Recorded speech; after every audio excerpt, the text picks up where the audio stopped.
ñu ngi leen di nuyu di leen jaajëfalaat bu baax a baax yéen ñi nga xam ne yéen a suivre seen chaîne Minane TV tey ñu dikkaat ci deuxième partie bi nga xamante ne su doon wax ci wàllu mbërëg wala tey nag deuxième partie bi nag dañ koo jegeleel jigéen gi nga xam daa ëmb ba noppi di gis mbërëg kooku nag bu ñu tënk ko ci téere Sëriñ Tuubaa bi nga xamante ne mooy Jawharu Nafiis ñetti àtte la daa di amee kon su ko defee rek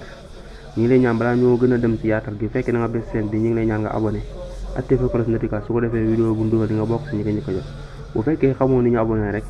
seetaanal lu tolle 20 secondes vidéo boobu si biir vidéo bi dina la ci jàngal nan la ñu abonné boo bëggee abonné seen te xamoo ko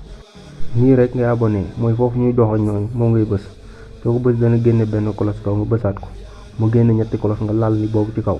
soo noppee foofu mu joxoñ mooy baaraam sem bi nga bës sem bi soo noppee nga daal di bës fi nga xam moo lay bind partage su ko defee nga koy partage sa xarit nii rek ngay abonné seen te doo si fay dara te dañuy jàppale bu baax inshallah waaw mu ne ba ci njëkk ku jigéen ki nga xamante ni dafa ëmb njëkk muy am 3 mois mbaa ci gis mbërët mu ne kooku day dellu si àtte bu njëkk bi nga xamante ni jàngale woon nañ ko sa première partie ba rek foofu la leen bàyyi yëm tënk mooy aadaam rek fa lay yem bu fekkee ni comme nañ ko jàngale woon boo siraanee première partie bi di nga xam ne nañ ko jàngale woon moom bu fekkee amagu 3 mois bu si gisee mbërët mooy benn weer la am wala ñaari weer ak xaaj bu mu ko si gisee rek la muy day tënku sa àtte bu njëkk ba ñu àtte woon si vidéo bu njëkk bi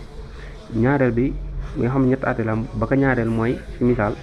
ku jigéen dafa ëmb am 3 mois daal di gis mbërët si diggante 3 mois bi ba fekk gis na ko la gën a néew ca mbërëtam da ca ëpp moo nekk ñaar fukki fan la ca gën a néew moo dem 15 jours bu fekkee ne nag dafa ëmb ba am juróom benn weer daal di gis mbërët yooyu ñuy wax ni yëpp nag lu raar la si jigéen bu fekkee dafa ëmb ba am juróom benn weer daal di gis mbërët la ca ëpp mooy ñaar fukki la ca gën a néew bokk mooy ñaar fukki fan la ci ëpp nag mooy daal di doon weeru yàlla waaye nag du jéggu weer yàlla mukk kon si misaal bu gisoon mbërëb bi tey mu dem moom mi ngi ko gis mu am ñaar fukki fan ak juróom jeexut day dolli juróom fan su ko defee juróom fan yooyu mooy doon 30 jours muy mag weeru yàlla mat sëkk su fekkee nag weeru yàlla mu continuer ñëw day sangu bu fekkee waxtu julli ba mu sangu waxtu julli jot na day daal di dem julli ji bu fekkee si weeru koor la nekkoon day continuer weer koor day continuer daal di woor weeru koor ga jeexee nag weeru koor ga da koy fay maam koor moom du la wàcc ko jigéen ku mukk jigéen rek la yàlla may si li nga xamante ni mooy mu yoru ay boru julli bu noppi bu ko gisee si diggante mbërëb bi sa du ko fay keneen ku mu mën a doon dañ lay julliloo jigéen rek la yàlla wërsëgale lool waaye nag koor gi moom da koy fay su fekkoon dafa si misaal weeru koor dafa teru mu woor ñetti fan gis mbërëb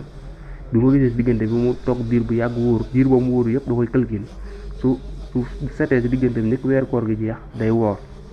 li des si weeru koor gi su weeru koor gi jeexee nag fan yooyu nga xamante ne rawoon na ko da koy fay moo xam nu mu koy fayee nag waaye na ko fay balaa weeru koor ga xam naa ko bu ko defee ñemal ko vidéo bi